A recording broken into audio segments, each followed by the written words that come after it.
So, hello everybody. So, I'm a French journalist. I come from Paris. So, yeah, I'm French. I'm going to talk in English. So, good luck to you. So, I work for this newspaper and website called Libération. It was founded during the 70s by this guy with the glasses. He's very famous in France. It's called Jean-Paul Sartre.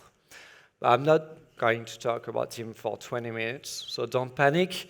If I'm here today because I'm working in a very specific section of Libération, it's called CheckNews.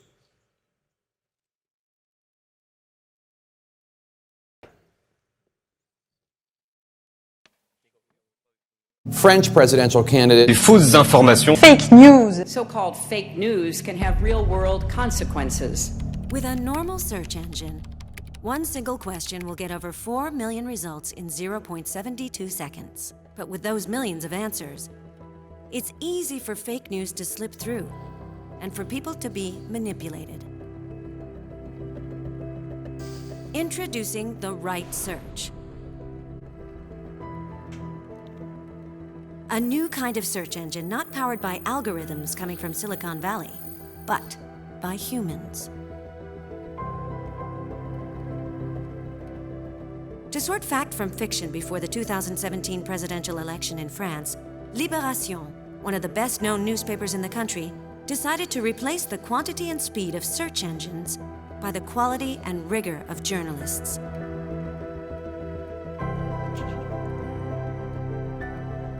The election campaign had been full of fake news, lies, and political manipulations.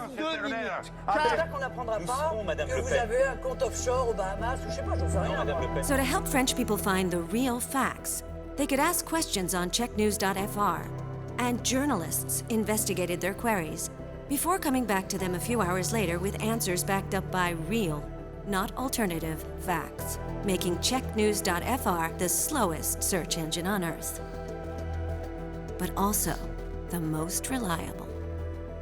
Hashtag CheckNews became the most trending term on French social media to signal lies and approximations. Libération even decided to turn the CheckNews campaign into a permanent tool against fake news. A simple idea to give voters what they really needed to win against populism. Real facts. It's the right search. So, the principle of CheckNews is very simple.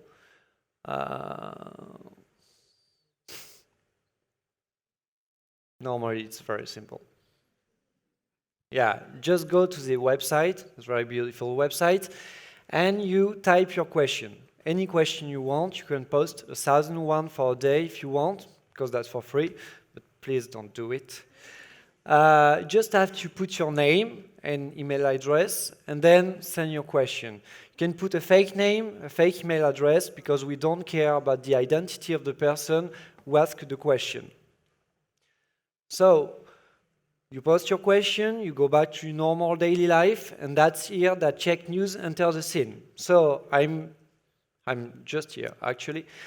I'm quietly seated in front of my computer in Paris, and I see a question, and I'm saying, oh my God, it's a really good question. So I'm discussing it with my boss, and if he's okay, if we find that interesting, we try to answer it. So to answer a question, sometimes it takes me like 5 minutes, sometimes 6 months. Depends on the nature of the question, but in all cases, we try to contact as many sites as possible, like sources, experts, to try to get the best answer to your question. Once we have the feeling we answered properly your question, it's published, taking the form of an article, a classic article, where we directly address the question, like this one. Do the mockery of Bolsonaro about Macron's wife come from a fake account? Unfortunately, it was a true account of the Brazilian president. So we try to be very polite, like we say hello at the beginning of the article and goodbye at the end. I'm working in CheckNews for 1.5 years, and I can assure you this is a full-time job. We receive like between 50 and 100 questions a day. We are a team of 10 journalists working full-time on this. Since 2 years, we received more than 23,000 questions and answer more than 3,700 unique responses. So, on regular months, millions of people come to the website of CheckNews. In last November, with the Yellow Crisis movement, I'll be back on that later, 8 million people came to the website CheckNews. So we have a lot of different kind of questions. The more we have is people who see a photo or video on Twitter or Facebook or an article, and they want to know if it's true or false. For example, the last couple of days, we had so many questions about the Amazon fire. Like this one, is it true that photos of the Amazon fire are false for the most of it? And the response is yes, because not many pictures of the actual Amazon fire were taken this year because it's very difficult. So a lot of people used old photos to illustrate the actual Amazon fire. Like the French president, Emmanuel Macron, he tweeted an old photo of the Amazon fire, because that fire burns every year, to illustrate a problem that happens now. In the platform CheckNews, we have also a lot of questions about us, about Libération. And we decided to answer all of the questions about Libération because we're truly convinced that journalists have to face criticism every time we have questions about that.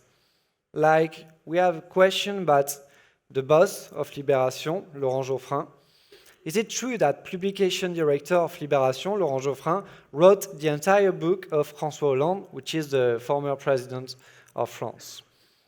It's not true, but he wrote the introduction of the book, which was also problematic. We have also a question about the management position at Libération. Are they also supervised by men? And the response is yes. And we are not very proud of it, but we'll try to work on it. And last, maybe the toughest question we have to answer about Libération is the Libération newsroom only composed with white people? Is it mostly true? And like the last question, we try to work it out. So this year was very important for CheckNews. We had so many questions about the Yellow Vest movement. I don't know if you heard of it, but it was a huge social movement in France. Every weekend for 4 months, people took the streets, because that's a thing we love to do in France. They took the street to protest against the reforms of Emmanuel Macron. So we have a lot of questions about photos or video that was circulating on the social medias, especially about the violence of the police. On the 1st of May, this man is the French Interior Minister. He said that an hospital was attacked by protesters in the center of Paris. That was a way to discredit the movement of Yellow Vest after 4 months of protestation. So we have so many times the question, is that true that people attacked an hospital? Because just people could not believe it.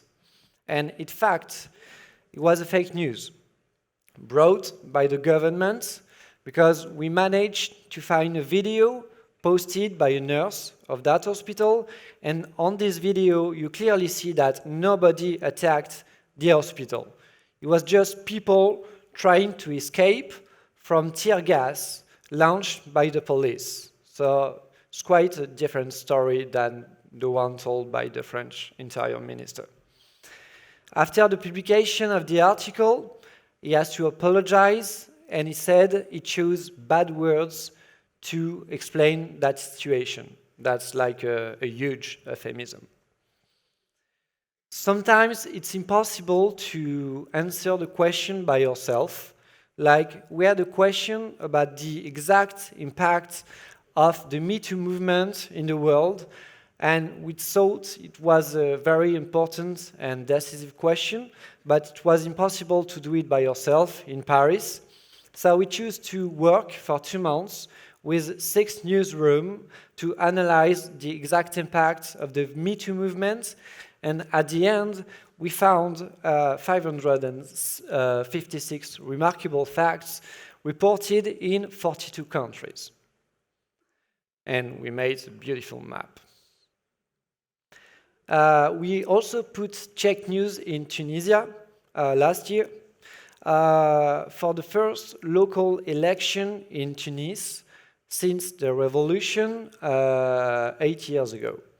So for this one, we worked with a local investigate media in Tunis. It's called Nawat, and it was a very good experience.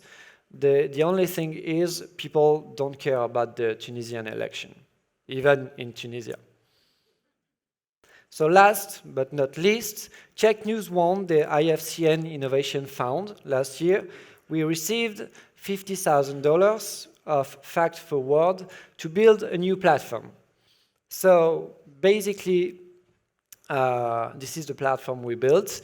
It's called Fact Check EU, and it's basically a CheckNews, but only for European election that took place this year in Europe. So we worked for that platform with 19 medias from 13 countries during 10 weeks. So we had, for example, this question about this photo that has been seen millions of times on Facebook, and this photo was supposed to show the absence of deputies in the European Parliament. But the problem is we found that session at the European Parliament, and that day was full. The thing with this picture, you see, it's only 3 deputies that arrived early this day. So all the articles were published on the website factcheckeu.info in English and then translated. Everyone works together, mostly by email. But the problem is, and that is a problem that CheckNews cannot solve, is that people didn't care that much about elections. So in conclusion, I'd say that after Donald Trump, after the Brexit, we had to find a new way to do fact-checking. Because, I mean, Donald Trump was like the most fact-checked person during the presidential campaign, and he was still elected. So CheckNews may be a response to that, but the most remarkable fact about CheckNews is the number and the quality of the question we receive every day. Because that's the lesson I learned from CheckNews, is that if you give the power to people to do so, they will ask very, very good questions. They will be excellent journalists. Thank you for listening.